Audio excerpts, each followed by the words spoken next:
Bonjour tout le monde, c'est Soulaf avec vous. Aujourd'hui, on va réaliser ensemble un délicieux gâteau, des biscuits économiques très faciles à réaliser, des biscuits sablés à base de cacahuètes, des biscuits ou des croquants aux cacahuètes très faciles à faire, très simple, très économique. Alors suivez-moi pour avoir les détails de cette réalisation. Pour cette recette, donc moi je vais faire une petite quantité. Je vais pour cela utiliser 3 œufs. Si vous voulez avoir une grande quantité, vous pouvez doubler ces quantités. Donc au lieu de 3 œufs, vous partez sur 6 œufs. Donc on va avoir besoin de 3 œufs. Un jaune d'œuf va être pour la dorure des croquants. On va avoir besoin de sucre, d'huile végétale, de cacahuètes. Les cacahuètes sont grillées et concassées grossièrement. On va avoir besoin de sucre vanillé, on va avoir besoin de levure chimique. Aussi pour parfumer, on va utiliser le zeste d'un citron et on va ramasser notre pâte avec de la farine. Directement, on va passer à notre réalisation. Je vais fouetter les œufs avec le sucre.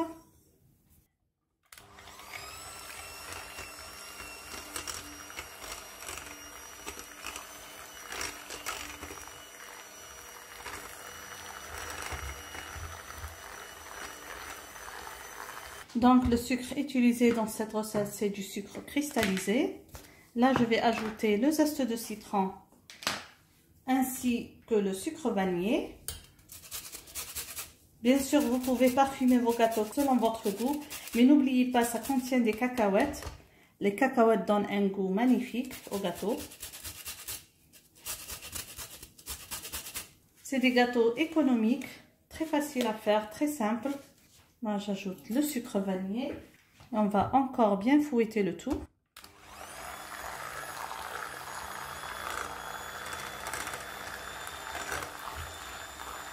Vous pouvez ajouter une pincée de sel. Ça va donner un bon goût, bien équilibré à vos biscuits. Et on va introduire l'huile.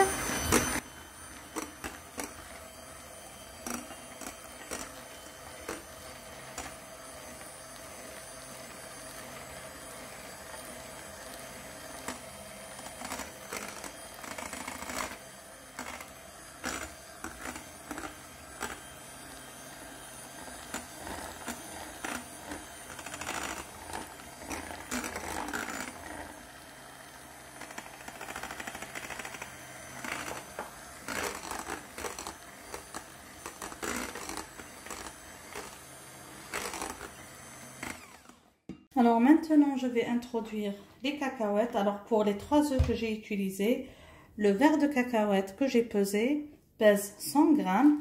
Les cacahuètes, c'est chacun son goût. Vous pouvez ajouter plus, vous pouvez ajouter moins. Vous pouvez complètement vous en passer. Les remplacer par des grains de sésame grillés, par des amandes grillées ou même encore de la noix de coco grillée. Ça va donner un goût parfait au gâteau. Donc, comme vous voyez, c'est pas en poudre, c'est grossièrement. Comme ça, les gâteaux vont avoir une texture croquante.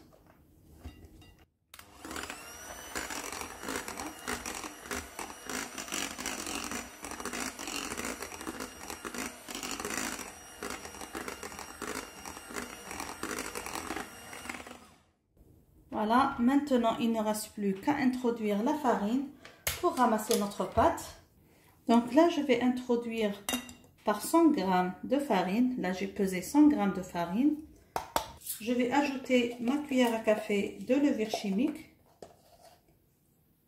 Là, je vais tamiser les premiers 100 g. Comme ça, je vais vous donner à peu près la quantité de farine que j'ai utilisée pour ramasser mon gâteau.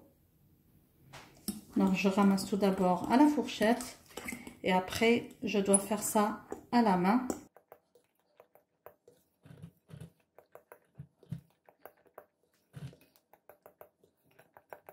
Donc là, c'est les premiers 100 g de farine.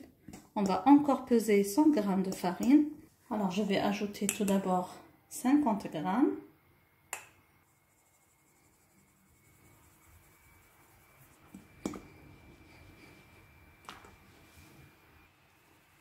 Comme ça, au total, pour le moment, j'ai ajouté 200 g de farine.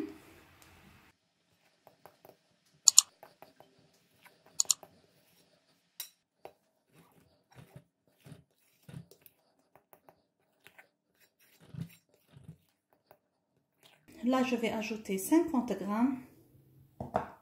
de farine. Donc, au total, pour le moment, j'ai ajouté 250 g de farine.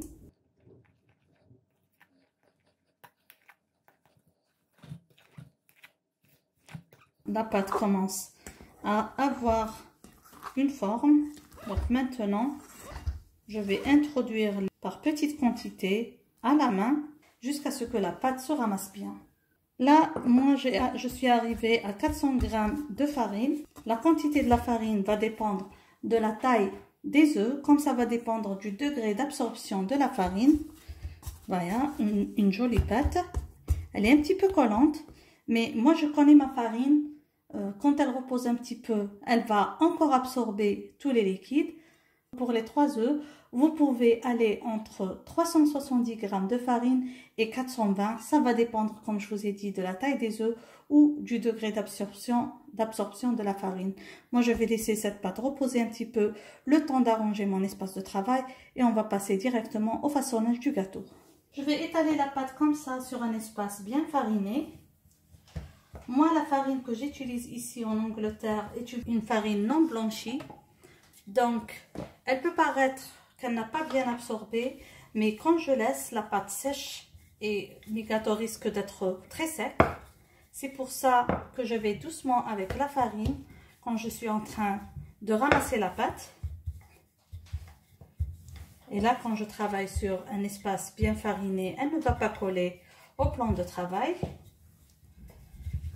On va l'étaler à une épaisseur de presque 3 mm. Parce que tout à l'heure, elle va gonfler du fait que la pâte contient des œufs et de la levure, une levure chimique. Et je vais tracer comme ça des rondelles. Vous pouvez utiliser n'importe quel emporte-pièce de votre choix.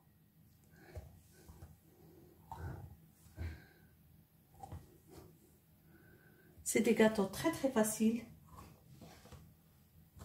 qui sont toujours présents à la maison parce que mes enfants aiment beaucoup le goût des cacahuètes. Et je vais placer directement mes gâteaux sur un moule chemisé de papier sulfurisé ou de papier de cuisson. Des fois, ça coupe pas bien à cause des cacahuètes. Donc, il faut faire attention. Et comme ça, on place nos gâteaux sur le plateau directement. On va préchauffer le four à 180 degrés. On va badigeonner le dessus de nos gâteaux avec un jaune d'œuf auquel on aurait ajouté un peu de cacao. Ça va donner une belle couleur. Comme ça, donc j'ai ajouté juste une petite pincée de cacao à mon jaune d'œuf pour avoir cette couleur foncée. Et je vais badigeonner les gâteaux.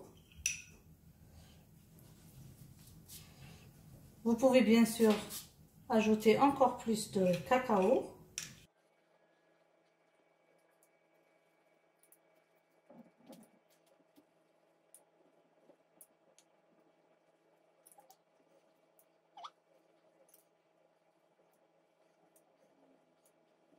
Et avec la fourchette, je vais faire des dessins. Et on va faire la cuisson entre 12 et 15 minutes. Bien sûr, ça va dépendre de votre four. Et on va se trouver quand ces gâteaux sont bien cuits. Et donc voilà mes biscuits à la sortie du four. Comme vous voyez, ils ont pris une jolie couleur dorée d'en haut et d'en bas. Je vais les laisser bien refroidir.